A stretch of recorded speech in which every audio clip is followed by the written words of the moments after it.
একজন হামজা চৌধুরী বদলে দিতে শুরু করেছেন লাল সবুজের ফুটবলকে। এবার আর পেছন ফিরে তাকানো নয়, বরং দেশের ফুটবলে প্রতিভাবান ফুটবলার আনার জন্য সব ধরনের চেষ্টা চালিয়ে যাচ্ছে বাংলাদেশ ফুটবল ফেডারেশন। সেই ধারাবাহিকতায় এবার দীর্ঘদিন ধরে আলোচনা চলমান কানাডা প্রবাসী সামিত সোমেচোক বাফুফের।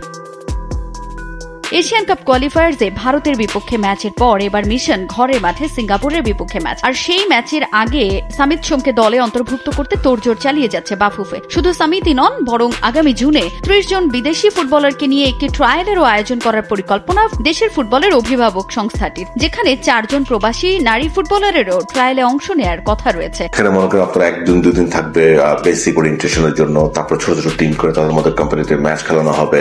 একদম প্রপার ট্রায়াল হবে, ভিডিওগ্রাফার থাকবে। 4 জন নারী ফুটবলের সাথে যোগাযোগ হয়েছে, যাদের একজন ইতিমধ্যে তার বাবার সাথে আমি নিজে কথা বলেছি।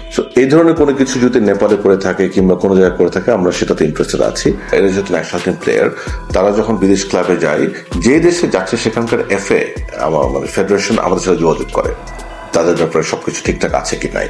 তো সেই ব্যাপারে আমাদের সর্বাত্মক সহযোগিতা দিচ্ছে একদম প্রফেশনালি। এফএফ এর পক্ষ থেকে স্টেডিয়ামটির যে ঘাসের যে ব্যাপারটা, সেটার উদ্যোগ ঈদের ঠিক পরপরই আমরা কাজ শুরু করি এবং পুরুষ দলে আরো 2টো কো-পার্টনার আনার জন্য, ইন্ডিভিজুয়াল কো-পার্টনার আনার জন্য, যেটা হয়তো বা এপ্রিল মাসে হয়তো হতে